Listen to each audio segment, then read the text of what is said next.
الحمد لله غافر الذنب وقابل التوب شديد العقاب ذي الطول لا إله إلا هو إليه المصير. أما بعد، قال الله تبارك وتعالى: وأنتم عاكفون في المساجد. وقال رسول الله صلى الله عليه وسلم: كان يعتكف في كل رمضان 10 أيام، فلما كان عام الذي قبض فيه اعتكف 20 يوما. رسول الله صلى الله عليه وسلم يجتهد في العشر الأواخر ما لا يجتهد في غيره. وعن عائشة رضي الله تعالى عنها قالت: إذا دخل العشر شد مئزره وأحيا ليله وأيقظ أهله صلى الله عليه وسلم. قال رسول الله صلى الله عليه وسلم في المعتكف: هو يعتكف الذنوب ويجرى له من الحسنات كعامل كلها. وقال رسول الله صلى الله عليه وسلم: من اعتكف يوما ابتغاء وجه الله تبارك وتعالى جعل الله بينه وبين النار 3 خنادق إلى آخر الحديث. صدق الله وصدق رسوله النبي الكريم، ونحن على ذلك لمن الشاهدين والشاكرين، والحمد لله رب العالمين. یہ بہت مبارک گھڑی ہے جس میں اللہ تبارک و تعالی نے ہم جیسے کمزور لوگوں کو قرآن پاک پڑھنے اور سننے کی توفیق دی. اس گئے گزرے دور میں لوگوں کو گناہوں سے فرصت نہیں ہے. اللہ تبارک و تعالی نے اپنا خاص نظر فرما کر ہم جیسے کمزور لوگوں سے اور آپ جیسے تکڑے لوگوں سے یہ کام لیا کہ کچھ نے پڑھا اور کچھ نے سن لیا. اس پر ہم اللہ تبارک و تعالی کا جتنا شکر ادا کر لیں کم ہے. اب آپ حضرات احادیث سن کر بڑے پریشان ہوں گے کہ موقع ختم قرآن کا ہے اور حدیث اعتکاف کی پڑھی جا رہی ہے. یہ مسئلہ حل کرنے سے پہلے میں ایک واقعہ بیان کرتا ہوں تاکہ آپ کو بات آسانی سے سمجھ آ جائے. ایک دفعہ آپ کے واقف کار مولوی نے عید کی تقریر میں عید کے موقع پر بیان کیا کہ اپنے غریبوں کا خیال رکھو، انہیں کپڑے پہنا دو اور ان کو کھانا کھلا دو، ضرورت کے خرچے پہنا دو. بڑی لمبی زبردست تقریر کی. جب وہاں سے فارغ ہو گیا، ایک بندے نے اس پر بھروسہ کیا، کیونکہ مولوی پر جب نماز کے بارے میں بھروسہ کیا جاتا ہے تو باقی اعمال میں بھی بھروسہ کرنا چاہیے. اس بیچارے نے کچھ پیسے دے کر اسے دے دیا، مولوی کو دے دیا. بتا دیا: مولانا صاحب، ہم نے آپ پر نمازوں کے بارے میں بھروسہ کیا ہے، اب یہ کچھ پیسے ہیں جو خدا میں خرچ کرنا چاہیے. بس آپ پر میں نے بھروسہ کیا ہے، جہاں خرچ کر لے آپ کی مرضی، خود کھائے کسی مستحق کو دے دے، بس میں نے آپ پر بھروسہ کیا. تو ایک واقف کار ساتھی نے اسے دیکھا اور کان میں بتا دیا: مولویوں کو پیسہ نکالنے کا طریقہ آتا ہے، مولویوں کو پیسہ نکالنے کا طریقہ آتا ہے. اب میں نے آج جو کچھ مطالعہ کیا ختم قرآن کے بارے میں، جس حدیث کو بھی پڑھتا تو مجھے ایسا لگتا ہے جیسے میں اپنی تعریف کر رہا ہوں، کیونکہ میں نے قرآن پڑھا ہے. حدیث میں ہے کہ جس نے قرآن پڑھا، جس نے قرآن ختم کیا. تو میں حدیثیں پڑھتا رہا اور یہ خیال آتا تھا کہ بس میں اپنی تعریف کر رہا ہوں، کہیں ایسا نہ ہو کہ وہ آدمی اٹھے یا ایسا کوئی آدمی اٹھے اور مجھے بتا دے کہ مولویوں کو اپنی تعریف کرنا بھی آتا ہے. اس وجہ سے میں نے بس وہ حدیثیں نہیں پڑھی، وہ موضوع میں نے نہیں چھیڑا جس میں قرآن پاک کی ختم کی فضیلت. میں نے کہا اگر ایسی حدیثیں بیان کروں گا تو لوگ یہی سمجھیں گے کہ مولوی اپنی تعریف کر رہا ہے. اس وجہ سے بالکل الٹا ہو گیا معاملہ.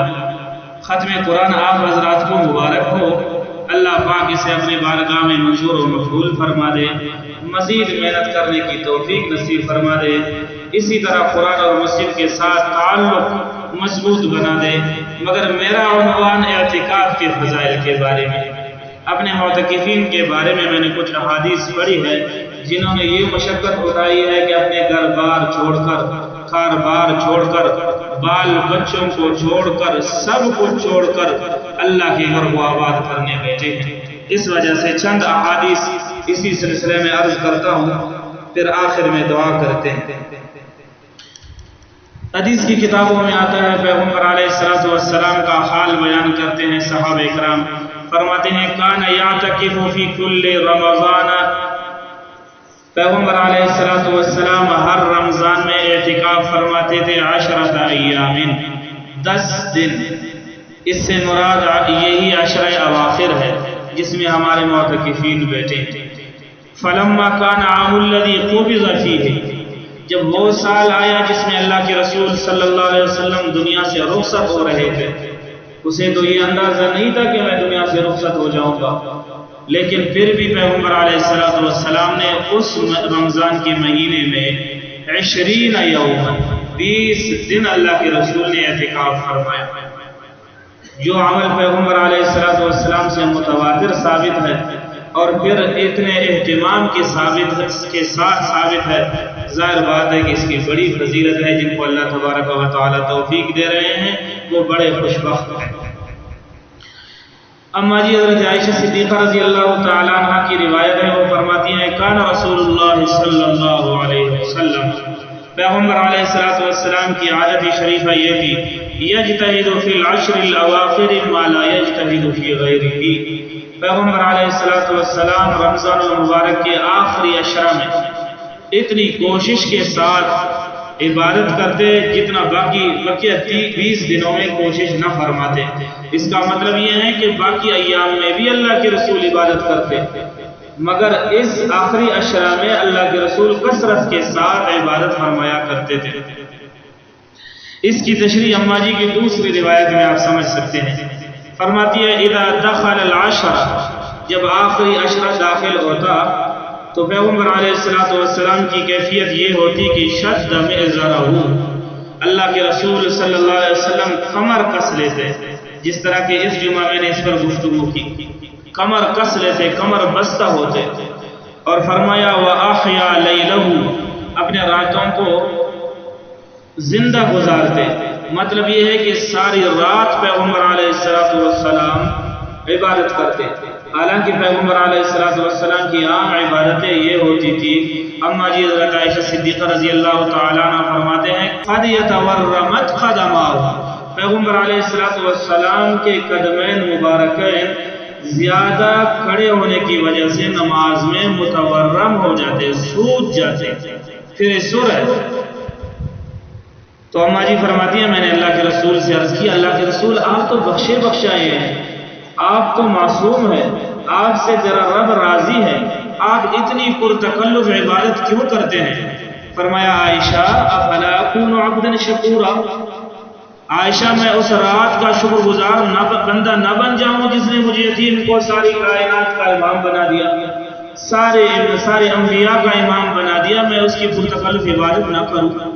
یہ اس کی عام دنوں کی عبادتیں ہیں، لیکن 10 اواخر جب آتا تو اماں جی فرماتی ہے شد مئزرہ، پیغمبر علیہ السلام کمر کس لیتے، وَأَحْيَا لَيْلَهُ، اپنی راتوں کو زندہ گزار دیتے، ساری رات عبادت کرتے، وَأَيْقَظَ أَهْلَهُ، اپنے گھر والوں کو بھی جگا دیتے، بیدار فرماتے کہ وہ بھی عبادت کر لے، اور فرماتے کہ یہ اللہ تبارک و تعالیٰ کی رحمتوں کا 10 ہے، برکتوں کا 10 ہے، اپنے دامن کو اللہ کی رحمتوں اور برکتوں سے برد و محروم نہ رکھ۔ یہ تو پیغمبر علیہ السلام کی صفت تھی اور اس کی خاصیت تھی۔